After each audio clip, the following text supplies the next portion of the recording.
As you already know, the assassin's bullet came within a quarter of an inch of taking my life. So many people have asked me, what happened? Tell us what happened, please. And therefore, I will tell you exactly what happened, and you'll never hear it from me a second time because it's actually too painful to tell. It was a warm, beautiful day in the early evening in Butler Township in the great Commonwealth of Pennsylvania. Music was loudly playing, and the campaign was doing really well. I went to the stage, and the crowd was cheering wildly. Everybody was happy.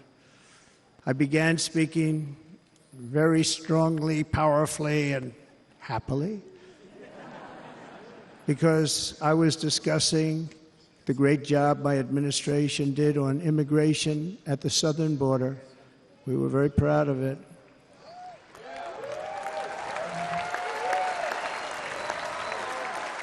Behind me and to the right was a large screen that was displaying a chart of border crossings under my leadership. The numbers were absolutely amazing. In order to see the chart, I started to, like this, turn to my right and was ready to begin a little bit further turn, which I'm very lucky I didn't do, when I heard a loud whizzing sound and felt something hit me really, really hard on my right ear. I said to myself, wow, what was that? It can only be a bullet. And moved my right hand to my ear, brought it down. My hand was covered with blood, just absolutely blood all over the place. I immediately knew it was very serious, that we were under attack, and in one movement proceeded to drop to the ground. Bullets were continuing to fly as very brave Secret Service agents rushed to the stage, and they really did. They rushed to the stage.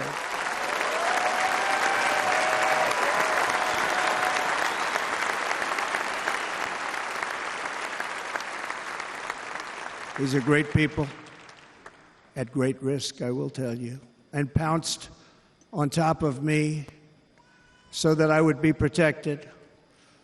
There was blood pouring everywhere, and yet, in a certain way, I felt very safe because I had God on my side. I felt that.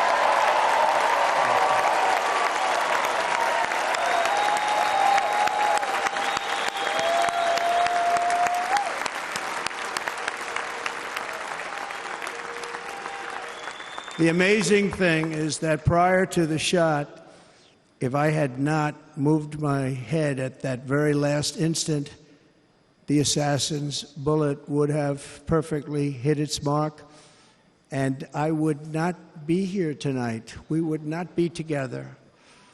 The most incredible aspect of what took place on that terrible evening in the fading sun was actually seen later.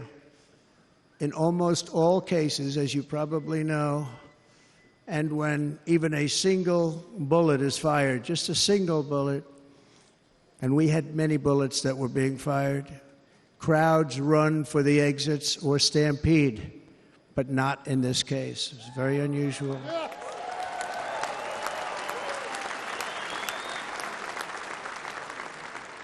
This massive crowd of tens of thousands of people stood by and didn't move an inch. In fact, many of them bravely, but automatically stood up looking for where the sniper would be. They knew immediately it was a sniper. And then began pointing at him. You can see that if you look at the group behind me. That was just a small group compared to what was in front. Nobody ran, and by not stampeding, many lives were saved. But that isn't the reason.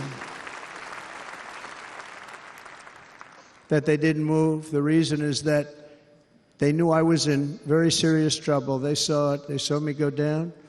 They saw the blood and thought, actually, most did, that I was dead. They knew it was a shot to the head. They saw the blood. And there's an interesting statistic. The ears are the bloodiest part. If something happens with the ears, they bleed more than any other part of the body. For whatever reason, the doctors told me that. I said, why is there so much blood? He said, it's the ears. They bleed more. So we learned something, but they just, this beautiful crowd, they didn't want to leave me. They knew I was in trouble. They didn't want to leave me. And you can see that love written all over their faces. Incredible people. They're incredible people. Bullets were flying over us, yet I felt serene.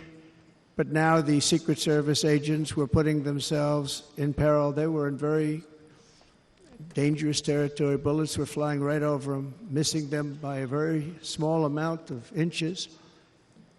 And then it all stopped. Our Secret Service sniper, from a much greater distance and with only one bullet used, took the assassin's life, took him out.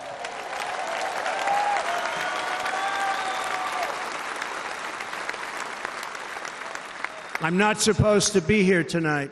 Not supposed to be here. Yes, you are. Yes, you are. Yeah.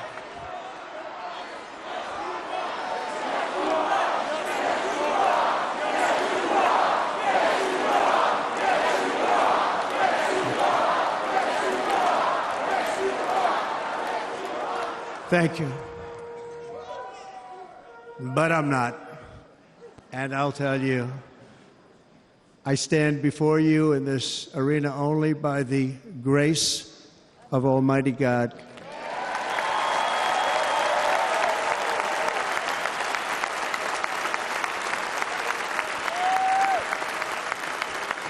In watching the reports over the last few days, many people say it was a providential moment.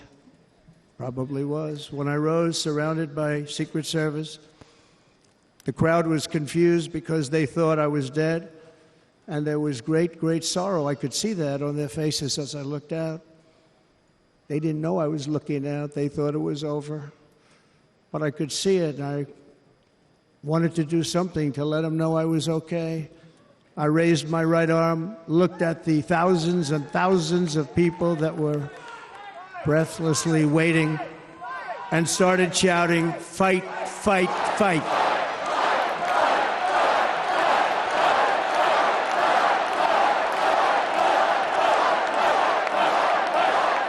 Thank you. Once my clenched fist went up, and it was high into the air. You've all seen that. The crowd realized I was okay and roared with pride for our country like no crowd I have ever heard before. Never heard anything like it. For the rest of my life, I will be grateful for the love shown by that giant audience of patriots that stood bravely on that fateful evening in Pennsylvania. Tragically, the shooter claimed the life of one of our fellow Americans, Corey Comparator. Unbelievable person, everybody tells me. Unbelievable. And seriously wounded, two other great warriors. Spoke to them today. David Dutch and James Copenhaver, two great people. I also spoke to all three families of these tremendous people. Our love and prayers are with them, and always will be. We're never going to forget them. They came for a great rally. They were serious Trumpsters, I want to tell you. They were serious Trumpsters, and still are. But Corey, unfortunately, we have to use the past tense. He was incredible. He was a highly respected former fire chief, respected by everybody. Was accompanied by his wife, Helen, incredible woman. I spoke to her today, devastated, and 2 precious daughters. He lost his life selflessly acting as a human shield to protect them from flying bullets. He went right over the top of them and was hit. What a fine man he was.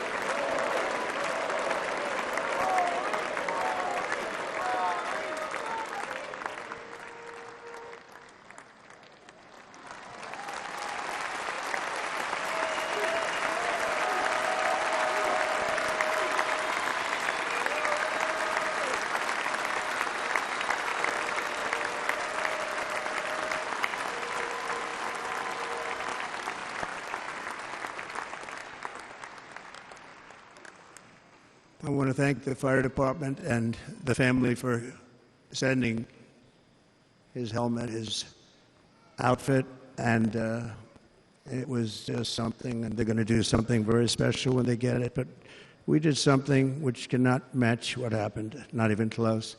But I am very proud to say that over the past few days, we've raised $6.3 million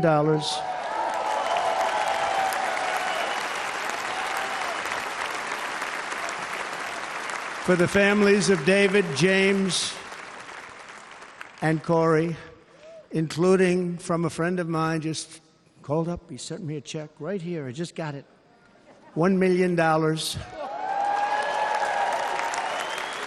from Dan Newland. Thank you, Dan.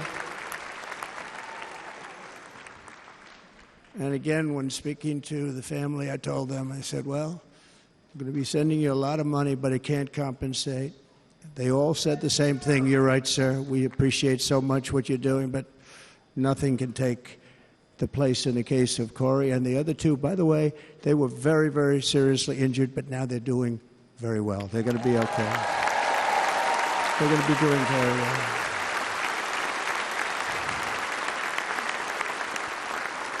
They're warriors. So now I ask that we observe a moment of silence in honor of our friend Corey.